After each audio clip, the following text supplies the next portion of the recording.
Well, here with Tracy Wilson, of course, a famed Canadian skater and coach, mom and broadcaster. It's an amazing career. And let's talk a little bit about that because, of course, you were Olympic bronze medalist, a world bronze medalist, a broadcaster probably next in line, and then a mom third in line, and then the coach now fourth in line. So tell me a little bit about Tracy, the person in all of those different stages.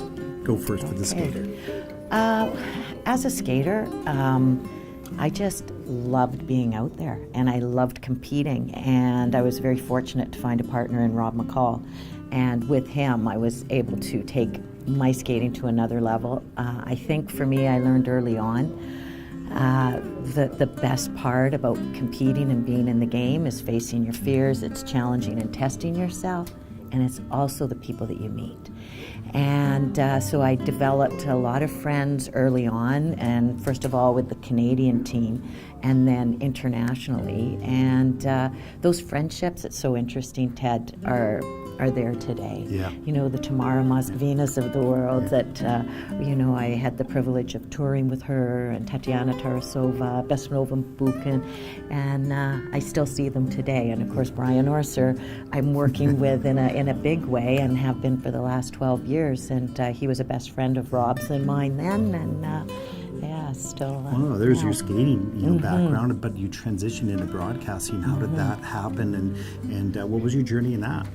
Well, I had always had an interest in public speaking and communicating with people on the ice, and I guess off the ice. And I lost Rob, and he passed away soon after the Olympics. And so one of the ways I was able to stay in the sport was as a broadcaster. I had no interest in skating. I had no interest in putting my skates on. When I lost Rob, I felt that's it. It's over. I put my skates away for at least 5 years. And no interest in coaching at that time? not. I didn't want. I really enjoyed being a commentator, and because you could tell stories and to really help express the beauty of the sport. Because for me, the joy of skating is it's the combination of art and sport. And that makes it unique. And I felt like as an Olympic sport, it could be misunderstood. The ice dance for sure. Is this a real sport? Should it even be in the Olympics? I mean, that was back in the 80s. That would be the number one question. And so really to be able to tell the stories of skating, the skaters, and the sport, and then to be along on the ride and watch where the sport has gone has just been incredible. Right, good. Part of your life, your next part was being a mom, and that Yes. was another journey. Yes, well, it's interesting. When I was a young kid, maybe a young teenager, I knew two things for sure. The first was that I wanted to be a mother, and the second was that I loved to skate. And those two things defined me then and define me now. Okay, now you transition to coaching, which you said you would never do, and now you're in it. And so Right. the journey continues. Yeah. So tell us a little bit about how you sort of got hooked into that. What was the sort of the adrenaline that you had? You said, well, I kind of like this now. So, well, I was on the ice with my kids from the mother, teaching skating with them, hockey, power skating, figure skating, whatever, and absolutely loving it. Got involved in some seminar work and teaching coaches the finer points of stroking because the figures were gone to help learn the fundamentals. And was called because the cricket club had no coaches, and the cricket club when I was coming up was my inspiration. The skaters, you skated there, Yes, I did. skaters came from around the world, and they had no coaches. And I said, well, Brian called me, and they had asked him if he was interested, and he said, well, I'm not interested because I live in Ottawa. And I said, well, I'm a mom, I'm a commentator, but why don't we just help?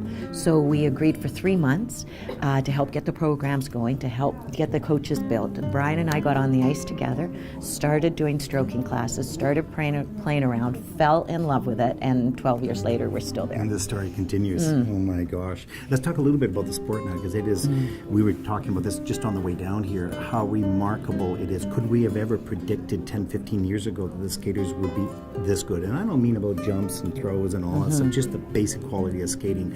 It's at a level that is remarkable, don't you think? I do, and it's kind of a dream come true, I think.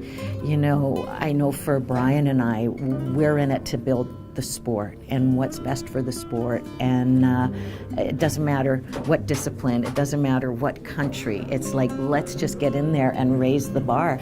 And to watch the World Championships, to watch the Olympic Games, it is actually such a privilege. And it's quite stunning what these skaters of today are able to do on the ice, and the courage that they have, and on a daily basis, and also out here, in the world, facing their fears and putting themselves out there and really doing remarkable things. We're very lucky. And let's talk a little bit about the development of the juniors. Of course, incredibly,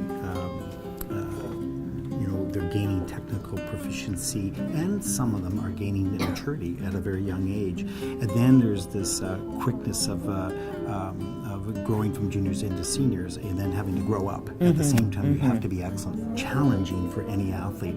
But we've seen some of these athletes now go through that change and still produce very, very good work. What are your thoughts on that? That journey of young to middle age to the early 20s and still retaining that excellence?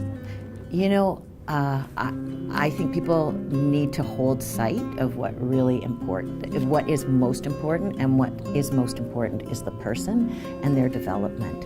And it's wonderful to push our young athletes to new heights, but I think our goal has to be that we want our athletes to be strengthened by the sport and not broken or diminished by it. And it's a very, very tricky road. And so, yes, I think these young skaters are doing remarkable things. I think we have to be very, very careful that as they do go through their difficult times, because almost every skater does, their bodies change as they're going through the teenage years, emotionally. I think it's really, really important that we support these athletes through the growth so that they can take the great accomplishments that they gained as youngsters right through life with them. We need to nurture all the way absolutely, through. Absolutely. And I think you have to be careful you don't push them too fast and too young. Yeah. Now, question. But that's the mother in me. That's good. That's why I asked you about being a mom as well. Most difficult part of coaching from your perspective? The most difficult part? I love coaching. That doesn't mean that there aren't difficulties. There are difficult parts, because you really, you really have to adjust to every skater that you're working with. And so you mentally have to be so on and always learning. Like, I believe as a coach, I'm learning as much as I teach. And I remember working with Una, and after the Olympics, and she came to thank me, and I said to her, thank you, because honestly, as coaches, that's what we want. We develop ourselves, and it's amazing what we can learn from these athletes, but also you have to be so adaptable. And I think that's it for me, because you'll be one skater that you need to calm down, and you need to, and then the next skater is like, you got to pick up the pace. So, and then watching them go out there, and it's theirs, and letting them go. So probably the hardest part is standing still when they're skating. Well, but ask Brian about that. we were just walking down here, and of course you're at the World Championships, and with skaters yet to come, and I could see that excitement of an anticipation of being a competitor. Okay, you're not on the ice competing, but you're still competing. Absolutely. And so you're still part of that game, and thrilling and scary all the same. You need to be on. Yeah. You need to be on, and you got to bring your best, and you have to manage your energies to be that for your skater. Can a word or a sentence to a skater in the seconds before they take the ice make a difference? It can, but I believe it's the energy. It's an energy and a feeling and a connection as much as the word.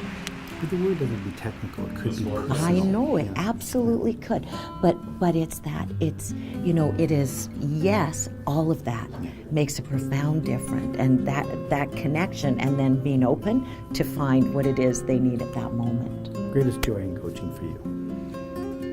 Being on the ice with the skaters and skating with them. As a coach, what would you recommend and suggest to parents as to how they can best help their children You have to trust in your coaches, and they have reasons for doing what they do. I think for the parent to look out for the wellness of their children and not miss the fabulous moments caught up in skating and the results and wanting to help, and you miss those wonderful conversations in the car and the moments of connection that you can have with your child. So, you know, my mom said to me, advice she gave me with my kids in competitive sports, she said, I used to always say, I leave all the technical stuff to the coach and I deal with the character. And so it's the attitude, it's the behavior, and it's life lessons that these your kids can learn through the sport. That's the richness. In the end, you come, you know, from my perspective, looking back, those are the gems, those are the moments. You know, the placements, it's those memories out there. What makes Tracy Wilson laugh? Brian Orser. Why?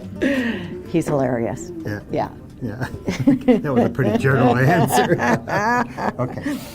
What makes Tracy Wilson emotional and cry? Watching a skater, being in that place where they're in touch with the feeling of the blade, the connection with the music, and they're in that place where skating's a joy, where it's just, they've gone to that next level in that zone. Watching them experience that when they're out there, and you can see there's these moments where they just feel so good about themselves and their craft. And so when you see that, you feel something deep inside. Does it almost bring you to tears? It brings me to tears. It will bring me, even in practice, I can be moved to tears when I feel them experiencing that, because that's why we do it. That's why we skate. It's that feeling. Okay, beautiful. Okay, favorite food? My favorite food, that's really tough. I asked Brian that, he said everything. Oh, he said that about me? No, about him. about him. Because steak tartare. Oh, mine too. Is That's it really? awesome. Oh, I Fantastic, totally love it. with a dry red. Oh, that's good. Favorite movie? Favorite right now, Bohemian Rhapsody. Oh, that was almost like a great skating performance. It's so Yeah. emotional and brilliant and genius in many ways. Yeah.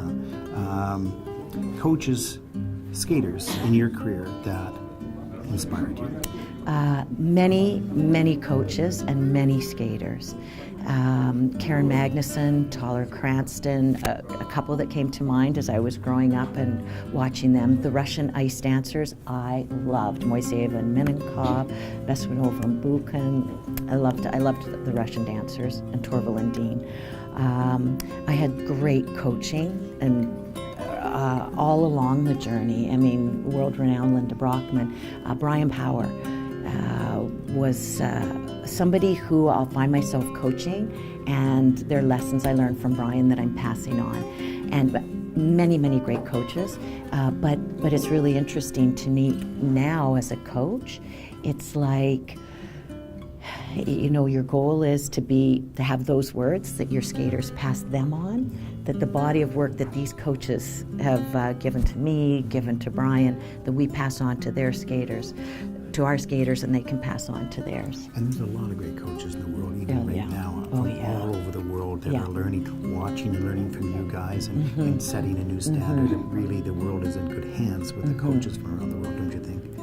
Absolutely, and I think the coaches are such an important resource that we help to develop the coaches and that we support them financially, because let's face it, it's expensive for kids. It can be to skate, and the coaches will, you know, hold back because they know that. And I think it's really important that the coaches be supported as much as possible, because they're the resource that will continue to give. Well, we thank you for everything that you've done as a skater, as a broadcaster, because you're just truly one of the best, and so pure and articulate and honest and fair. Thank you. And as a mom and as now a coach, and it's a lot of fun to watch you down at the boards, because I not only watch the skater, I very closely watch the coach, because the body language and what they're going through, and I know what they go through, and they're not appreciated as much as I think they should be. That's all right. So wish you the very best of luck here in Japan tonight, and hopefully this took your mind off it for a little bit. Yes, thank you. Now it's right back on it. No, just kidding. Enjoy Thank you, Ted. Tracy Wilson. Thank you.